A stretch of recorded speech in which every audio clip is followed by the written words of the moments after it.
nanti akan berbeda dan berkembang cepat.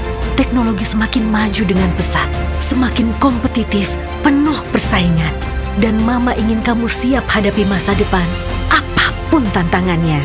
Menjadi kuat, mandiri, dan pantang menyerah. Selalu bangkit saat kamu jatuh dan jatuh lagi. Mama ingin kamu jadi anak yang tangguh, tahan banting, resilient.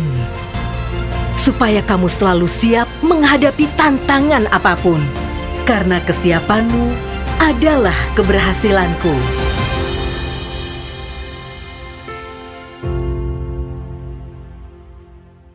Ya, Assalamualaikum warahmatullahi wabarakatuh. Selamat sore Mama dan Papa. Apa kabarnya hari ini? Gimana puasanya? Lancar nggak? Mudah-mudahan sih semuanya lancar ya. Jadi sambil ngabuburit menunggu waktu berbuka puasa, senang sekali hari ini saya Indri bisa menemani Mama dan Papa semuanya untuk berkumpul di ruangan yang hangat di rumah atau mungkin juga di kantor, ada yang lagi di jalan barangkali ya. Dalam acara webinar bersama dengan anakku yang bekerja sama dengan Nutri Club dan juga Toko Kamas. Jadi selama 1,5 jam ke depan, kita akan sama-sama untuk menimba ilmu, cari tahu ilmu-ilmu yang penting untuk kesehatan anak dengan tema yang menarik sekali, yaitu pentingnya kesehatan saluran cerna untuk tumbuh kembang si kecil. Oke, tapi sebelum kita mulai, saya ingin menyapa dulu Mama dan Papa yang sudah bergabung di sini dan sudah mulai menyapa, saling menyapa di kolom chat. Halo, ada Mama Putri di Tangerang, selamat sore. Ada juga Mama Akmalia di Bogor, Mama Sarah juga di Bogor sudah hadir juga. Kalau ada yang sudah bergabung tapi belum menggunakan atau mengganti nama yang tertera di Zoom dengan menggunakan nama sesuai dengan KTP, silahkan diganti ya Mama dan Papa, karena nanti di akhir acara kita akan bagikan banyak sekali hadiah untuk mempermudah proses konfirmasinya, plus diminta bantuannya untuk mengisi form data diri di link yang sudah kami bagikan di kolom chat juga. Oke, jadi hadiahnya apa untuk hari ini? Jadi nanti di sesi tanya jawab kita akan membuka kesempatan seluas-luasnya untuk Mama dan Papa bisa berkonsultasi tentang topik yang terkait tadi bersama dengan narasumber kita. Dan di akhir acara juga kita akan memilih ada 5 penanya terbaik untuk mendapatkan hadiah yaitu voucher GoPay senilai masing-masing Rp200.000. Wah, lumayan banget ya. Dan juga akan semuanya yang hadir di sini juga akan mendapatkan voucher belanja untuk mendapatkan potongan harga untuk berbelanja di Toko Kamas. Jadi pastikan tetap di sini sampai 1,5 jam ke depan ya, webinarnya sampai dengan selesai. Baik, Mama dan Papa, di situasi seperti sekarang ini kami yakin Nutri Club juga mengerti bahwa para orang tua itu pasti punya kekhawatiran tersendiri ya dalam menjaga kesehatan dan juga asupan nutrisi si kecil. Oleh karena itu, Nutri Club berkomitmen untuk selalu memberikan informasi penting mengenai nutrisi dan juga tumbuh kembang si kecil. Nah, untuk mengakses informasi ini, Mama dan Papa juga dapat mengunjungi www.nutriclub.co.id untuk mengakses artikel, kemudian juga ada video, ada podcast, ada e-book, tuh pilih deh, lebih suka baca yang mana, lebih suka menikmati kontennya yang mana gitu ya, untuk bisa membantu Mama dan Papa dalam menjalani parenthood journey. Nah, selain itu, Nutri Club juga menghadirkan expert advisor yang berpengalaman untuk memberikan informasi penting seputar nutrisi, kemudian juga resilient parenting, kemudian stimulasi, dan juga tumbuh kembang si kecil. Nantinya, Nutri Club expert advisor ini yang selalu ada untuk Mama dan Papa akan hadir 24 jam dalam sehari dan juga 7 hari dalam seminggu. Pokoknya terus ada untuk membantu Mama dan Papa menjadi resilient parents. Oke, kalau begitu sekarang kita akan sapa dulu untuk Mama dan Papa yang baru bergabung dan juga menunggu teman-teman yang lain untuk bergabung di link virtual ini ya. Selamat sore saya untuk Vita dari Ciledug. Selamat sore Mama Vita, terima kasih sudah bergabung ya. Ada yang dari Cilacap juga, Mama Rohmi dan juga ada Mama Sri Noviana dari Bandung. Apa kabar di Bandung sana? Cerah atau hujan di sana ya? Oke, nah hari ini kita akan membahas sama-sama sebuah topik yang sangat menarik yaitu pentingnya kesehatan saluran cerna bagi tumbuh kembang si kecil bersama dengan narasumber kita yaitu dokter spesialis anak konsultan gastrohepatologi yaitu Dr. Frida Handayani. Gak usah berlama-lama, langsung aja kita sapa beliaunya sudah hadir di sini. Selamat sore Dr. Frida, apa kabar? Selamat sore Mbak Indri. Kabar baik ya, Terbaik Dok? semua, Alhamdulillah. Apa kabar? Ya, selamat sore Mama Papa semuanya. Semoga semua sehat ya dalam bulan puasa Ya, ini. mudah-mudahan sehat semua nih, semua yang terkumpul di sini. Nah, sambil share screen nih dok, sambil saya bacakan juga, sambil kita kenalan. Dokter Frida ini berpraktek di Rumah Sakit Pondok Indah Bintaro, Mams ya. Lalu kemudian juga di Rumah Sakit Premier Jatinegara dan juga di Rumah Sakit Primaya Evasari. Betul ya dok? Betul Mbak Indri. Oke, mungkin barangkali yang hadir di sini juga ada salah satu anaknya yang pasiennya Dokter Frida juga. Nah, Dokter Frida ini menyelesaikan pendidikan dokter umumnya di Universitas Katolik Atmajaya, kemudian menyelesaikan pendidikan spesialis ilmu kesehatan anak di Universitas Indonesia, dan juga menyelesaikan pendidikan dokter spesialis konsultan gastroenterologi hepatologi anak juga di Universitas Indonesia. Baik, dok, ini beberapa ada yang bahkan sudah raise hand loh untuk ngobrol sama dokter, padahal dokter belum sharing apa-apa. Ini udah antusias banget nih dok, sambil kita menunggu waktu berbuka sore hari ini ya. Iya. Oke, Dokter Frida boleh sambil share screen, kita akan tunggu seperti apa materinya.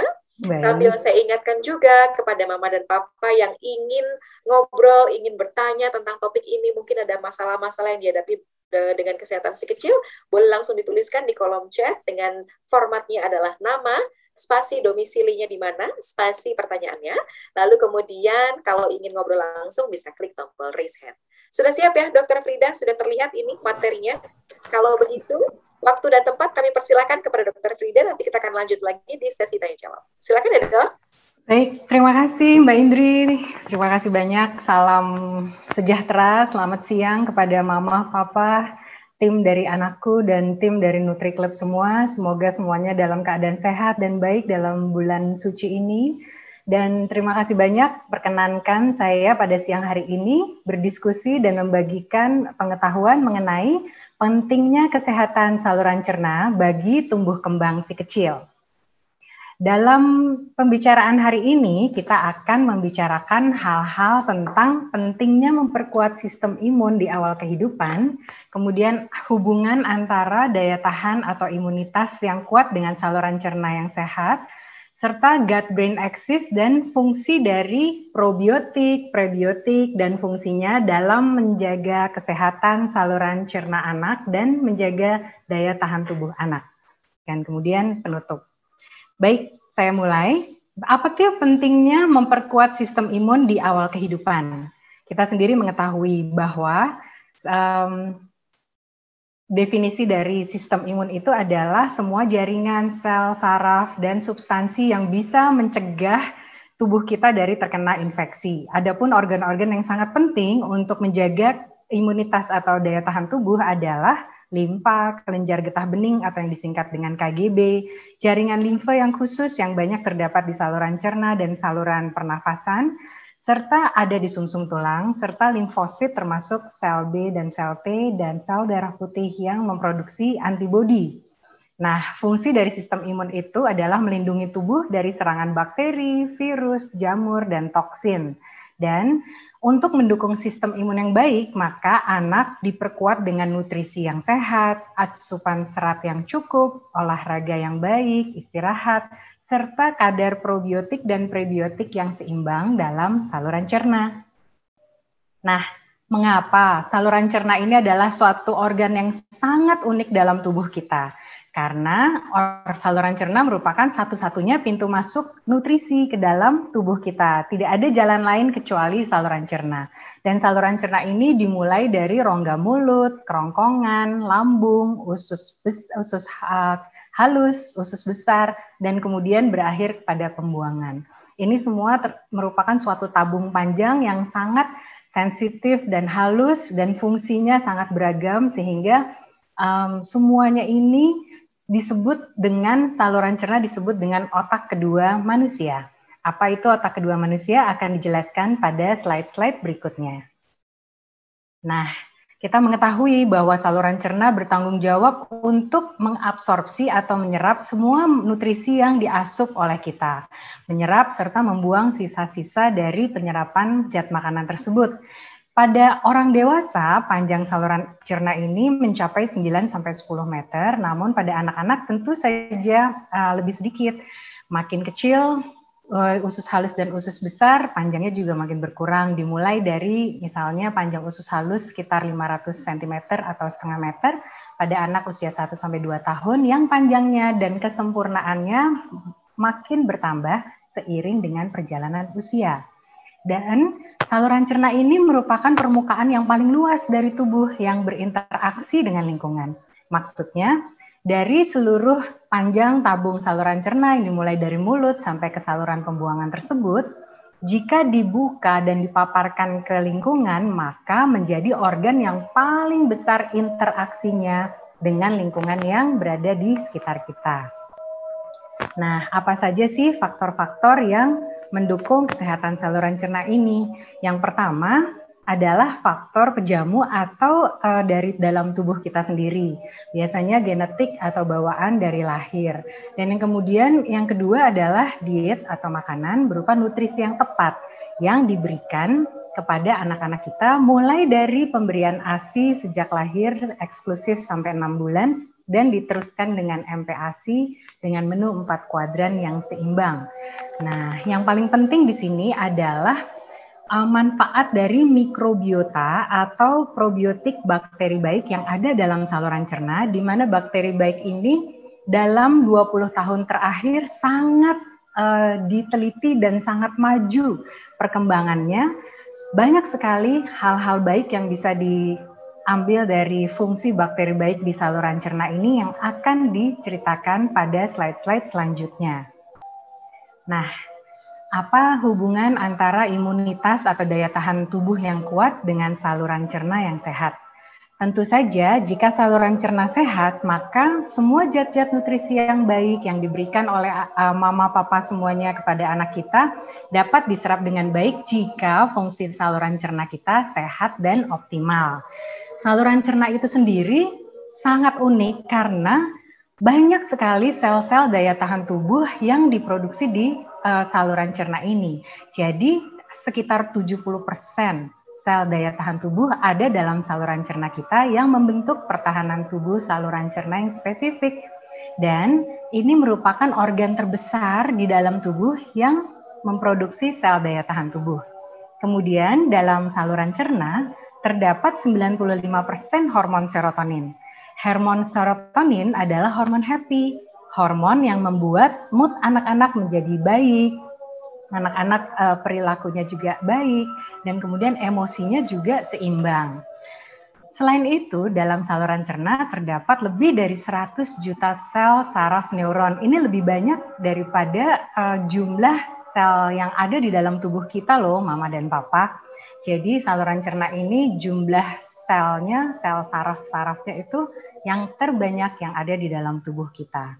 Selain itu, probiotik atau mikrobiota baik banyak sekali terdapat mencapai 100 triliun bakteri jumlahnya yang terdiri dari kurang lebih 1000 spesies probiotik atau bakteri baik yang sangat besar manfaatnya dan banyak pengaruhnya dalam kesehatan, well-being, dan perilaku anak-anak kita. Nah, mengapa saluran cerna dikatakan berperan paling penting dalam sistem imun? Pertama, karena 40% jaringan saluran cerna dibentuk dari sistem kelenjar limfe atau sistem yang membantu daya tahan tubuh yang disebut dengan GALT atau Gut Associated Lymphoid Tissue. Nah, di dalam GALT atau kelompok jaringan kelenjar getah bening ini terdapat 70% sistem imun tubuh secara keseluruhan. Sehingga saluran cerna yang begitu banyak mengandung sel daya tahan tubuh sebanyak 70% dari seluruh tubuh ini sangat penting dijaga kesehatannya agar daya tahan tubuh anak menjadi kuat. Bagaimana caranya? Akan dijelaskan kemudian. Kita masuk kepada penjelasan mengenai probiotik. Probiotik, apakah itu? Probiotik adalah bakteri atau mikroorganisme hidup yang bila dikonsumsi dalam jumlah yang cukup akan mendatangkan keuntungan bagi kita manusia yang mengkonsumsinya. Sumber probiotik sangatlah banyak, misalnya dari yogurt, turunan susu seperti keju, susu-susu yang difermentasi, dan susu yang difortifikasi dengan probiotik. Kemudian dari makanan yang difermentasi seperti asinan, kimchi, kemudian kombucha, dan granola yang diperkaya dengan probiotik, kemudian dengan jus-jus probiotik suplemen, serta makanan-makanan yang difermentasi seperti miso soup, sauerkraut, kemudian ada yogurt dengan buah, sourdough bread, dan juga ginger beer. Itu semua makanan-makanan yang mengandung probiotik atau bakteri baik hasil fermentasi dari produk susu. Nah, bagaimana caranya probiotik ini membantu kesehatan tubuh anak kita? Good atau friendly bacteria atau bakteri baik membantu fungsi tubuh berjalan baik dengan mempertahankan tubuh dari infeksi serta berkompetisi di dalam saluran cerna untuk menekan pertumbuhan tidak baik yang disebabkan oleh infeksi dan peradangan. Banyak sekali spesies, hampir 1000 spesies dari bakteri baik yang diteliti ada dalam saluran cerna manusia. Namun yang banyak penelitiannya dan banyak didapat di saluran cerna saat ini terbesar adalah Lactobacillus dan Bifidobacteria. Nah, kita lihat di sini mekanisme kerjanya. Bagaimana sih probiotik atau bakteri baik ini dapat membantu mempertahankan daya tahan tubuh anak terhadap infeksi? Yang pertama, probiotik atau bakteri baik mengaktifasi makrofag, yaitu sel darah putih yang bertugas melawan bakteri atau kuman yang masuk dan meningkatkan antibodi imunoglobulin A. Kemudian, probiotik atau bakteri baik ini mengubah keasaman lingkungan dalam saluran cerna agar bakteri yang kurang baik atau bakteri patogen tidak dapat hidup. Dan kemudian, bakteri baik menstimulasi atau merangsang produksi lendir di saluran cerna dan kemudian berkompetisi dengan bakteri patogen agar bakteri jahat itu tidak menempel di dinding usus sehingga menyebabkan penyakit pada anak-anak kita. Dan probiotik menghasilkan bakteriosin, yaitu zat yang menghambat pertumbuhan bakteri tidak baik sehingga bakteri baik ini dapat meningkatkan fungsi pertahanan saluran cerna. Selain itu, Lactobacillus dan Bifidobacterium juga memproduksi enzim laktase, yaitu enzim yang dipakai untuk memecah laktosa.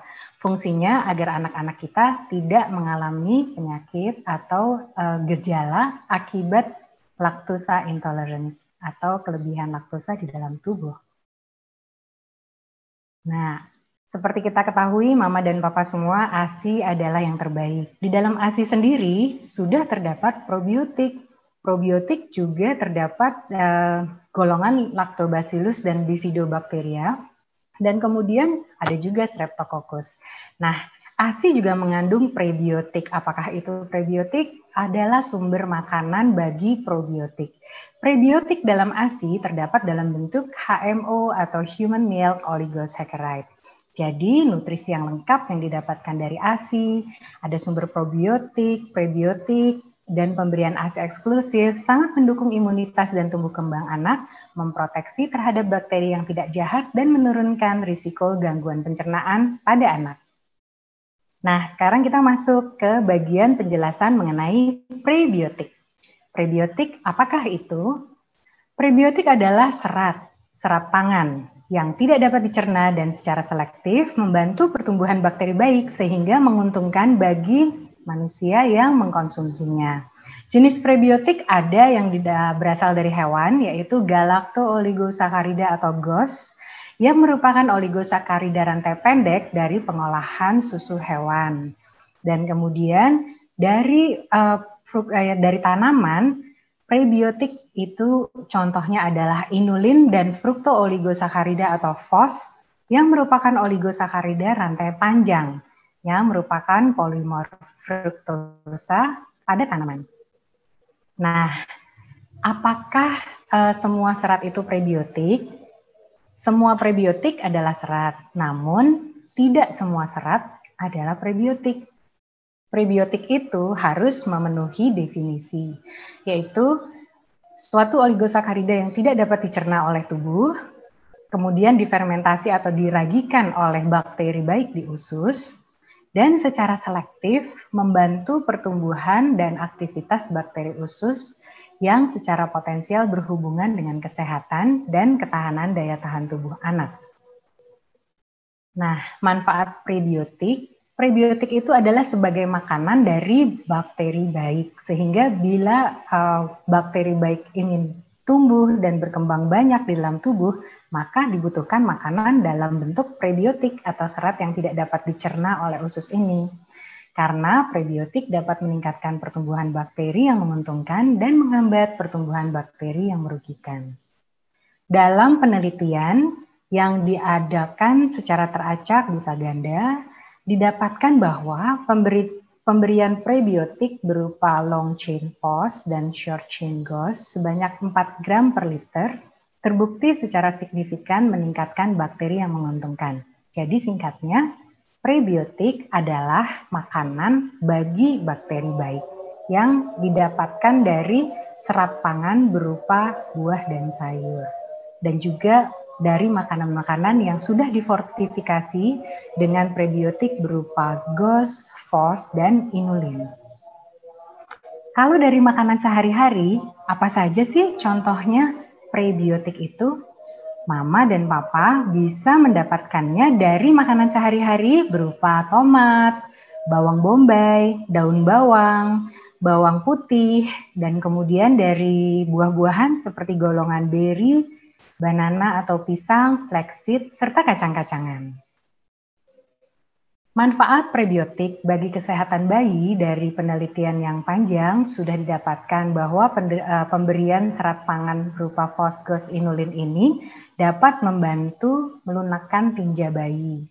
Kemudian bakteri baik pada usus bayi meningkat dan memberikan efek positif terhadap daya tahan saluran cerna, meningkatkan produksi short chain fatty acid atau asam lemak rantai pendek, sehingga asam lemak rantai pendek ini merupakan sumber energi bagi sel-sel usus, sehingga sel-sel usus dapat berkembang lebih baik lagi. Kemudian prebiotik juga membantu pertumbuhan bakteri baik, sehingga bakteri yang jahat jumlahnya berkurang dan bakteri jahat tidak dapat menempel pada dinding usus, sehingga tidak terjadi penyakit pada anak dan meningkatkan absorpsi atau penyerapan gizi. Nah, Mama Papa, sekarang kita sampai kepada bagian mengenai gut-brain axis atau sumbu, usus, dan otak. Gut-brain axis, gut itu saluran cerna, brain itu adalah otak, axis itu adalah sumbu. Gut-brain axis ini secara singkat adalah istilah yang dipakai untuk menunjukkan adanya komunikasi yang erat antara otak dan saluran cerna kita. Karena begitu banyaknya sistem saraf di dalam saluran cerna kita yang bersifat otonom dapat bekerja juga dengan sendiri tanpa harus diperintah oleh otak pertama, maka saluran cerna dikenal sebagai istilah otak kedua manusia atau yang sering kita dengar sebagai gut is our second brain. Jadi saluran cerna adalah otak kedua kita. Otak pertama dan otak kedua di usus berhubungan sangat erat dan berkomunikasi dua arah melalui banyak sekali jalur saraf di dalam tubuh, namun yang paling banyak dipakai adalah jalur saraf vagus. Begitu kompleksnya dan begitu melibatkan ya berbagai macam neuronal, saraf, hormonal, sehingga sangat kompleks ya, dan membentuk kerajaan sendiri di dalam sistem saraf entrik atau sistem saraf saluran cerna. Nah, Mama Papa sendiri juga pernah mengalami bukan? Begitu eratnya rasa emosi kita terhadap perut misalnya ya. Kadang-kadang kita lagi stres, lagi kesulitan, atau lagi marah-marah. Perut kita rasanya juga jadi nggak enak, nafsu makan tidak ada, kemudian mungkin mules gitu ya. Atau kalau lagi stres pengen tampil atau ujian gitu, kita juga merasa perutnya nggak enak. Demikian pula sebaliknya, jika kita lagi mules, sakit perut, diare, otomatis nafsu makan kita juga berkurang, mood kita juga nggak enak, kita juga jadi lebih suka marah-marah. Nah, hal-hal tersebut yang menunjukkan bahwa ada hubungan yang sangat erat antara otak pertama dan otak kedua kita. Nah, kemudian kita akan melihat bahwa jika hubungan antara otak pertama dan otak kedua baik, maka fungsi saluran cerna kita sehat. kecerdasan anak juga lebih baik, emosinya juga lebih baik, tidak terjadi peradangan-peradangan atau penyakit, dan bakteri baik dalam saluran cerna normal. Bagaimana jika hubungan antara otak pertama dan usus tidak baik, fungsi saluran cerna abnormal? Maka didapatkan pada anak-anak terjadi gangguan perilaku, terjadi gangguan emosi, terjadi penyakit-penyakit atau peradangan di dalam usus, dan menyebabkan disbiosis usus yang akan dijelaskan kemudian. Nah, jadi setelah mama papa mengetahui apa itu probiotik dan apa itu prebiotik, maka saya jelaskan sebagai berikut.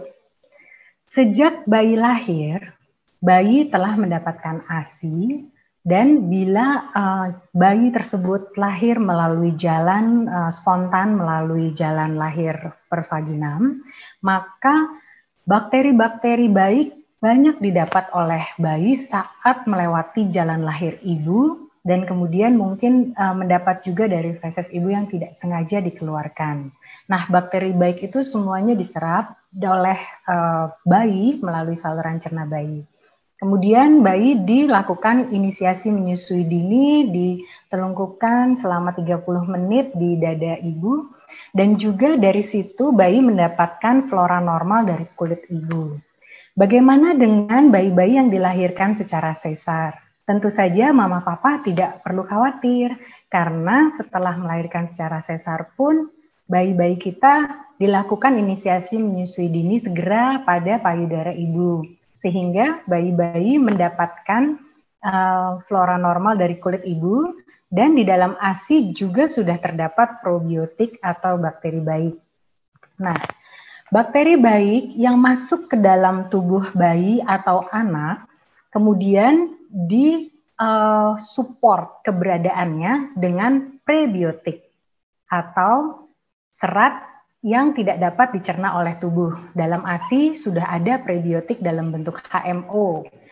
Sedangkan jika anak-anak sudah memulai MPASI, maka kita dapat memberikan makanan-makanan yang mengandung serat, namun jumlahnya tetap kita perhatikan karena pada saat MPASI sangat diperlukan protein dan lemak yang tinggi.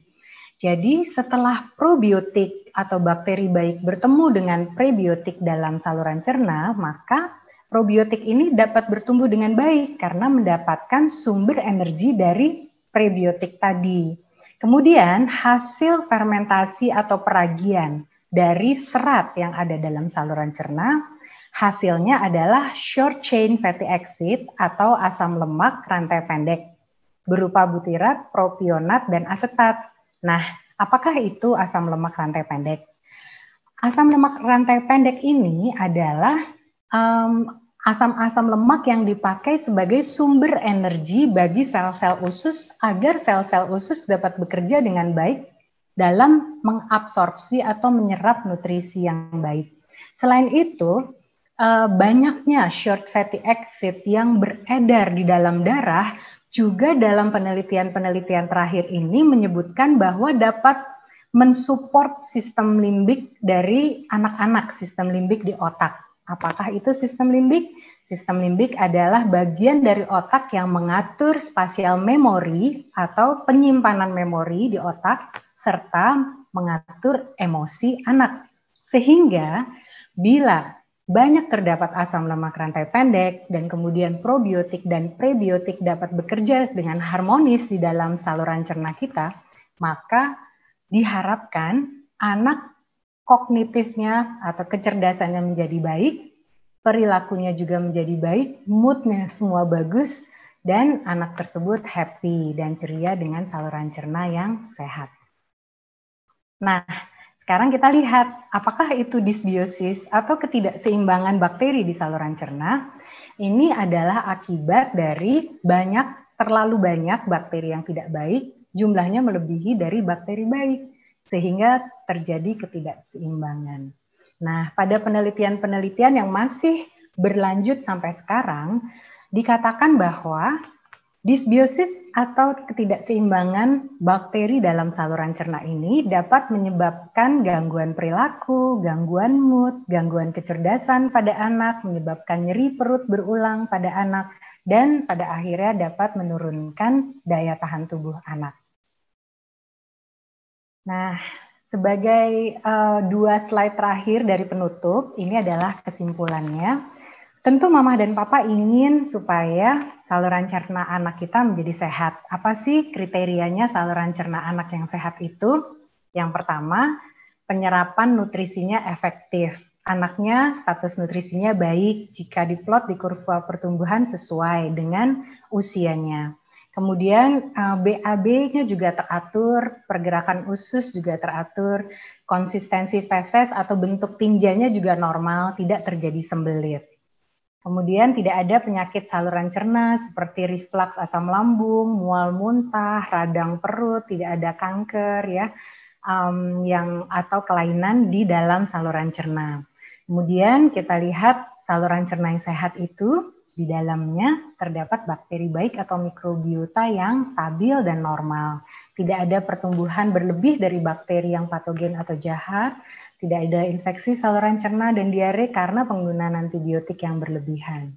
Kemudian kita tadi sudah mempelajari bahwa mikrobiota yang baik juga menstimulasi atau merangsang pertumbuhan sel daya tahan tubuh yang banyak. Sehingga diharapkan dengan saluran cerna yang sehat ini, fungsi barier atau pertahanan saluran cerna oke, sel-sel usus juga bekerja dengan baik, antibodi produksinya seimbang, dan tidak ada alergi. Dan pada akhirnya diharapkan dengan penyerapan nutrisi yang baik ini, kualitas kehidupan anak-anak menjadi baik, mood-nya positif, produksi hormon happy, hormon serotonin menjadi seimbang, dan sistem saraf keseluruhan berfungsi dengan normal. Sebagai penutup, tentu saja kita menginginkan pemberian nutrisi yang seimbang, edukasi yang baik kepada orang tua, mama papa semuanya, kemudian disertai dengan probiotik dan prebiotik yang seimbang yang dapat mendukung perkembangan dari bakteri baik dengan harapan agar saluran cerna anak menjadi sehat, anak tentu menjadi cerdas, kuat, berperilaku baik, dan tumbuh kembangnya optimal. Terima kasih, saya kembalikan kepada Mbak Indri. Terima kasih Dokter Frida. Wah, sudah cukup jelas ya. Sekarang kita langsung akan buka saja sesi tanya jawabnya, dan untuk mama dan papa yang masih ingin klik tombol raise hand, silakan. Nanti akan kami berikan kesempatan untuk ngobrol dengan Dokter Frida ya.